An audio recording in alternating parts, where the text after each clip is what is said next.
saya menyampaikan firman Tuhan untuk saudara-saudara sekalian, saya ingin menyanyikan sebuah pujian yang mengajak kita semua untuk datang kepada Tuhan dan sujud di bawah kaki-Nya.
Salam saudara pemirsa, selamat berjumpa kembali dengan kami dalam program Berita Pengharapan. Saudara pemirsa, apakah saudara sadar? Jangan pernah mau mengatur Tuhan, tetapi biarlah Dia yang mengatur kita. Itu yang akan kita dengarkan sebentar. Mari kita berdoa sebelumnya. Bapa, dalam nama Yesus, terima kasih ada firman Tuhan yang ajaib yang akan kami dengar sebentar. Kami mau memberi diri diatur oleh Tuhan, dikendalikan oleh Tuhan, diarahkan oleh Tuhan. Terima kasih Bapa di surga. Terpujilah nama-Mu Tuhan. Kami mengucap syukur kepadamu untuk firman Tuhan yang luar biasa ini. Dalam nama Yesus, haleluya, amin. Saudara pemirsa, mari kita buka Alkitab kita dari Perjanjian Baru, Yohanes pasal 3 ayatnya yang ke-8. Yohanes 3 ayat 8, demikian bunyi firman Tuhan. Angin bertiup kemana ia mau, dan engkau mendengar bunyinya, tetapi engkau tidak tahu dari mana ia datang, atau kemana ia pergi. Demikianlah halnya dengan tiap-tiap orang yang lahir dari roh. Amin. Ini masih di sekitar percakapan dari Tuhan Yesus bersama dengan Nikodemus. Saudara sekalian, Nikodemus kita tahu dia sama sekali pikiran dan logikanya itu duniawi. Ya. Waktu Yesus mengatakan engkau harus lahir kembali, dia bilang, kok masa saya bisa kemudian masuk ke dalam kandungan ibu saya lagi dan dilahirkan kembali? Yesus katakan, engkau pengajar Israel, engkau tidak mengerti hal seperti begini. Jadi pikirannya semata-mata berpikir tentang hal duniawi. Sama dengan kita juga.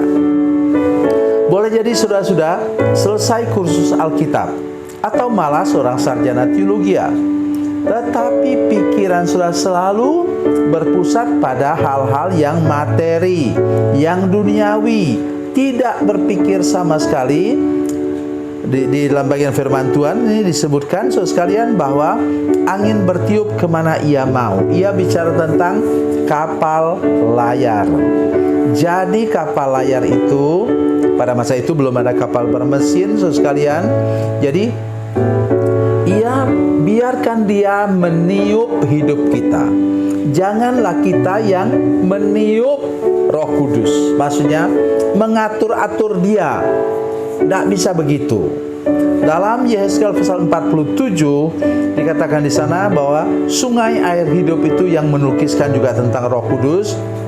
1000 langkah pertama, 1000 hasta itu, satu hasta itu 45 cm, persis sama dengan satu langkah. 1000 langkah pertama air itu sampai di mata kaki. Jadi hidup sudah mulai, arah langkah sudah diatur oleh Tuhan. 1000 langkah kedua sampai di lutut. Maksudnya apa?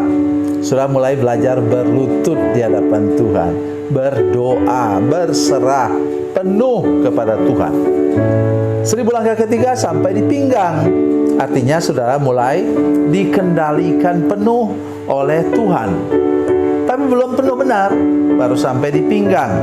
Sudah tahu bahwa untuk tentara itu, kopel rim itu, ikat pinggang itulah yang dipasang terakhir.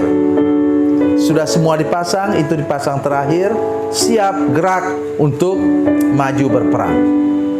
Saudara pemirsa, langkah keempat, 1000 langkah yang keempat, baru kemudian dia tenggelam dalam air itu, bisa berenang. Jadi bukan lagi dia mengendalikan air, tapi air yang memenuhi dia. Sama dengan demikian, sama dengan itu juga Roh Kudus dalam firman Tuhan ini. Angin bertiup kemana ia mau. Jadi maksudnya, biarlah hidup kita ini diarahkan 100% oleh Roh Kudus. Bukan kita yang mengatur dia, dia yang mengatur kita. Oleh sebab itu baik sekali kalau kita berdoa. Setiap kali kita habis meminta sesuatu kepada Tuhan, kita katakan, Tuhan, jadilah seperti yang Engkau kehendaki dalam hidupku. Ya, bukan untuk berdoa untuk orang sakit. Jangan sudah berdoa untuk orang sakit seperti itu. Berbahaya saudara sekalian. Hendaklah engkau seperti memaksa Tuhan. Tuhan, sembuhkan orang ini Tuhan. Belum lama ini ada seorang pendeta kami berdoa untuk orang sakit. Orang sudah sakit parah. Dia berdoa, Tuhan, sembuhkan dia, bangkitkan dia, bangunkan dia kembali.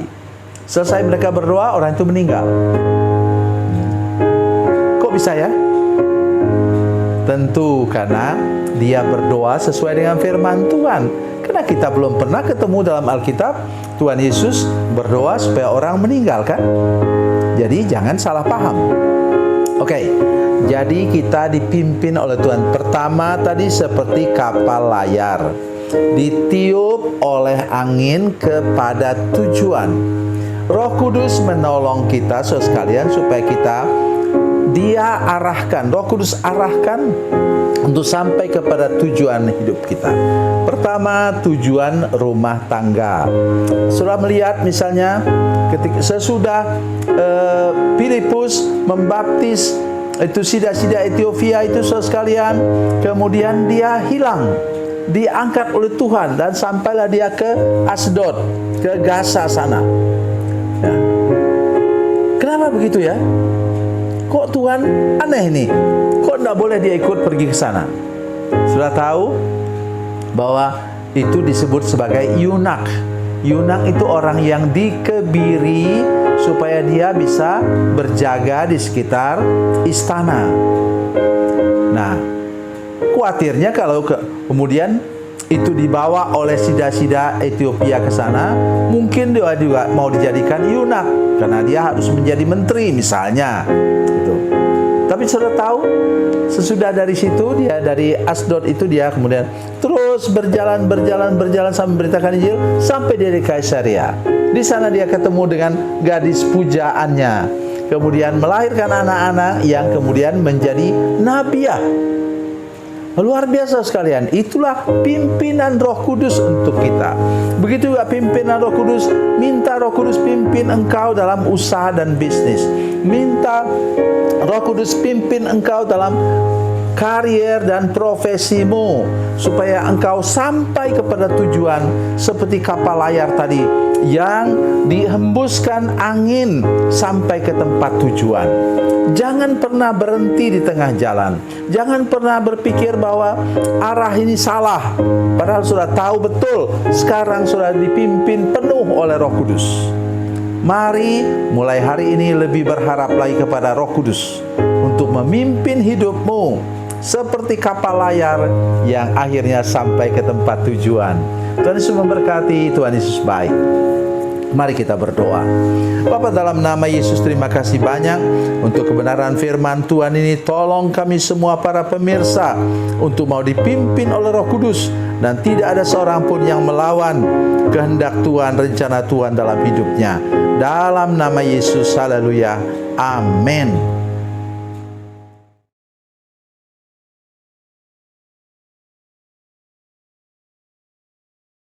Salam saudara pemirsa, mengakhiri program ini saya mohon kepada saudara-saudara pemirsa sekalian untuk bila saudara menyaksikan program ini melalui channel YouTube, maka tekan subscribe dan bunyikan lonceng.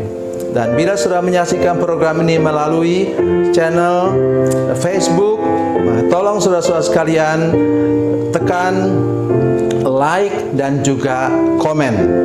Dan demikian pula bila sudah menyaksikan program Makanan Bergizi hari ini yang tertulis, maka tekan yang sama juga, tekan like dan tekan komen. Dan tolong saudara-saudara sekalian untuk membagikan program ini, share program ini di channel saudara-saudara sekalian, supaya lebih banyak lagi orang diberkati melalui program ini. Tuhan Yesus memberkati, Tuhan Yesus baik.